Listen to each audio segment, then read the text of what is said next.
그래서 고전 역학에서 운동 방정식과 에너지와 그다음 두 개의 가설, 궤도 가설과 그 다음에 선 스펙트럼의 파장대에 대한 정의. 그래서 이걸 쫙 풀어내니까 어떻게 해요?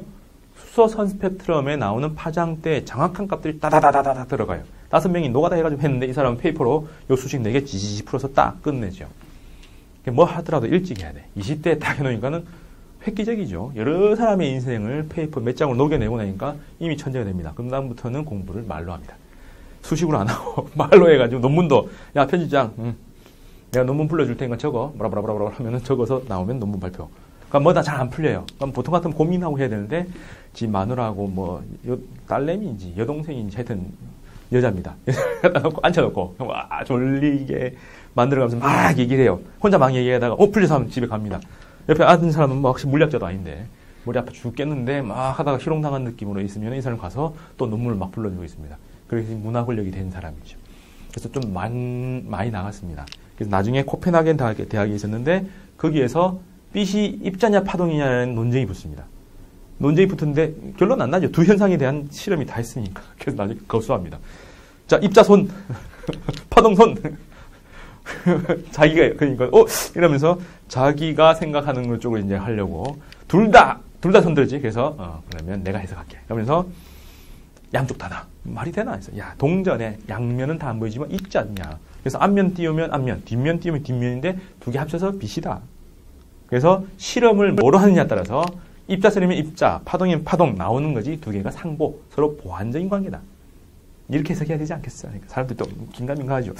손들어. 내 말 찬성. 그러니까 과반수가 조금 넘습니다. 50명이라면 한 27명 정도가 찬성. 그래서 땅땅땅 해서 이론이라 안 하고 정리를 안 하고 해석이라고 그러세요. 코펜하겐 해석. 이렇게 해서 빛은 둘 다다. 뭐 이상한 말을 합니다. 그래서 그걸 한 70년 지나서 서울대학교에 있던 물리학과 선생님이 물리철학을 하면서 이게 말이 안 돼 하면서 성철 스님의 얘기를 들고 옵니다. 빛은 빛이고 물은 물이요 하는 것처럼 빛은 빛이고 입자는 입자고 파동이지. 빛을 입자도 한순간 깨졌다. 말 되죠? 네, 일단 뭐 그러면서 막 3시간 동안 들으면 또 설득돼요. 3시간 들으면서 제가 설득됐는데 지금 설명 못 하겠고. 그러면서 빛은 빛이고 그걸 입자로 실험하는 순간 빛이 아니고 왜곡된, 약간 변형된, 오염된 빛. 입자로 가고 파동을 하면은 거기서 약간 간섭이 들어가서 또 파동이 되는 거고. 원래 빛은 우리가 모른다. 입자도 아니고 파동도 아니다. 다만 실험을 그렇게 하면서 얘들이 변형된 형태다. 뭐 이렇게 해석을 합니다. 그래서 서울대학교에서 했다고 서울 해석 뭐 이렇게 얘기합니다. 여튼 뭐 그런 흐름인데 그런 시험이 안 나오고요. 여기까지가 시험에 나와요. 그러면 보호의 이 두 개의 가설과 두 개의 역학적 전제 조건, 4개 수식은 무조건 외우고 이걸 전개해서 나오는 결론.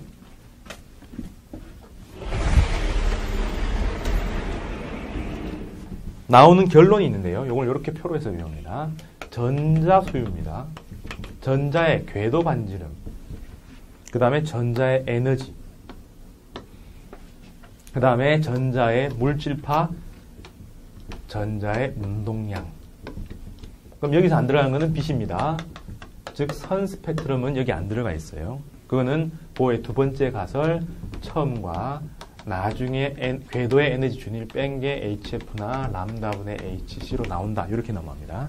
그럼 이때 궤도는 N제곱, 우리가 쓸 수 있는 N짜리는 1승 아니면 2승, 비례 아니면 반비례 밖에 없어요. 그럼 궤도는 반지름은 점점 커지는데 좀 빨리 커져요. 그 다음에 에너지가 R분의 2제곱이니까 이거에 반비례 하게 에너지가 들어갑니다. 그 다음 이 둘의 관계는, 요 둘의 관계에서는 E는 마이너스 2분의 1의 K의 R분의 2제곱이니까 역수로 가고요. 이 둘의 관계는 보호의 첫 번째 가설. 뭐죠? 2파이 R이 N 람다다. 물질파로 따질 때 람다니까 여기에 N이 두 개 들어가 있고 하나 더 있으니까 여기 하나만 들어가 있어야죠. 그래서 여기는 N. 그 다음에 이 둘의 관계는 P는 람다분의 H. 뭐 람다는 P분의 H. 물질파 개점 쓰니까 뒤집힌 역수관계네. 그래서 N분의 1. 이렇게 해석하면 됩니다. 이걸 뭐라 불러요? 주양자수. 제일 처음에 1, 2, 3, 4 오비탈이 바뀌는 그렇게 나오는 것처럼. 그럼 얘는 1에서 2로 넘어가면 반지름이 4배. 1에서 2로 넘어가면 커집니다. 마이너스가 있으니까. 근데 1분의 1에서 2분의 1로 커지는 거죠. 마이너스. 그러면 파장대는 또 점점 커지죠. 근데 운동량은 점점 느려집니다. 그래서 천천히 돌다가 지구로 오면 올수록 빨라지는 것처럼 운동량은 저 멀리서 느리고요. 점점 커집니다. 뭐 그런 개념으로 해석을 해주면 돼요. 여기까지가 원작 구조와 관련된 얘기 전부입니다. 자, 이래서 나온 얘기들이 쭉 정리가 됐고요. 아이고, 예제가 있었네요. 예제는 읽어보시면 될 거라고 봐요. 문제 푸는 게 아니라고 했습니다. 자, 여기까지 또 정리해보세요. 자, 그 다음에 방사선. 혹은 방사선 붕괴. 자, 정체가 딱 3개밖에 없죠. 알파, 베타, 감마. 제일 처음에 찾은 게 헬륨 2, 4, 2 플러스. 얘들은 정체가 전자였죠. 그 다음 얘들은 전체가 전자기 파. 그럼 이걸 가지고 어떤 놈인지 체크하려면 우선 전기장 속에 넣어요. 그럼 지나갈 때 얘들이 휘어진다면 이쪽이 플러스, 여기 마이너스죠. 그 다음 얘들도 지나갈 때 휘어진다고 치면 이게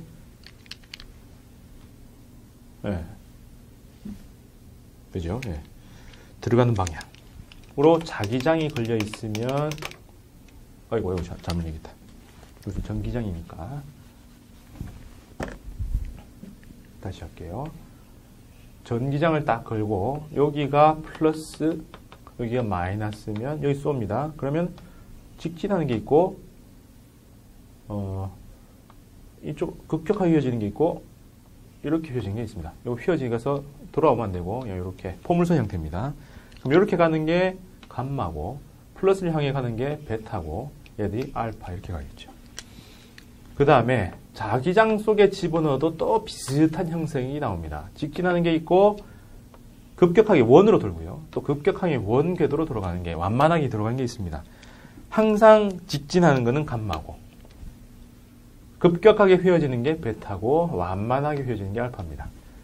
플러스 마이너스 전하를 띄었다라고 생각하면 나오겠죠. 그 다음에 얘들 질량이 크니까 완만하게, 질량이 작으니까 급격하게 휘어지고 전기장 속에서는 포물선, 자기장 속에서는 원 궤도를 돕니다. 그 다음에 투과열로 보면 감마는 무조건 다 뚫고요. 얘들은 가다가 금속판 정도나 막히고요.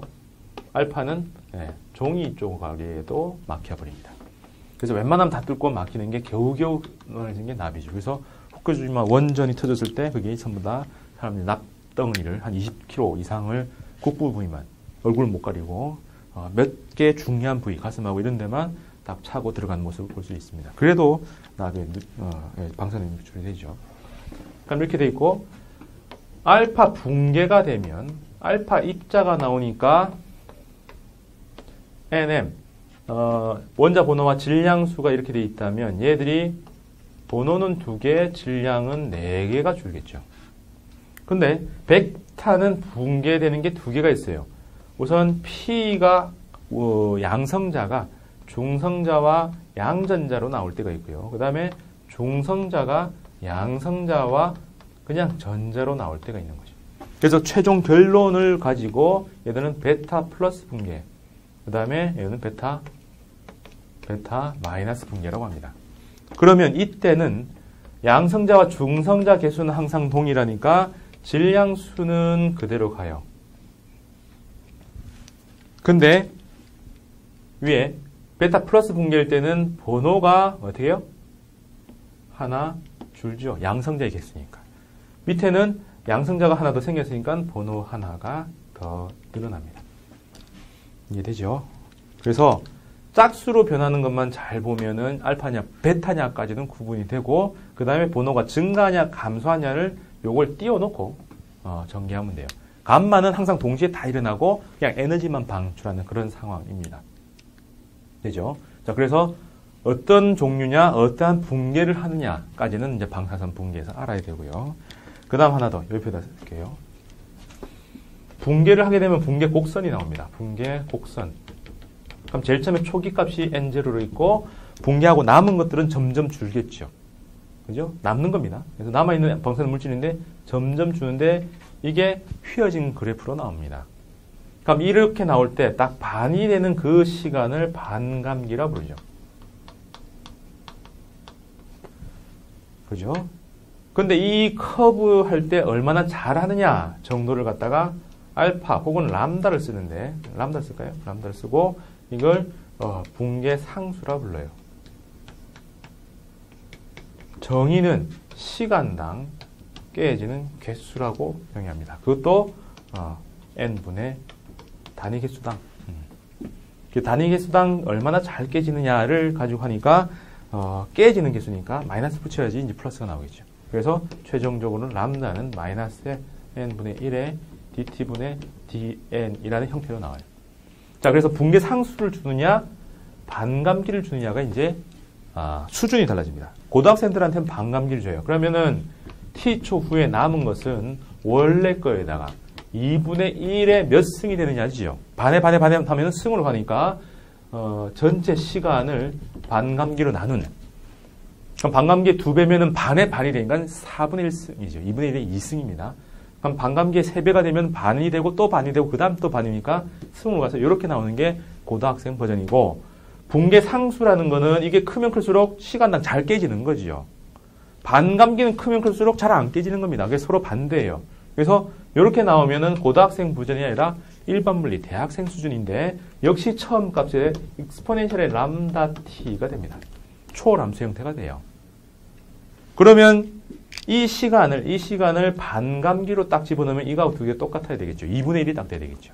그래서 2의 마이너스 람다의 t가 2분의 1이 된다. 달리 말하면 ln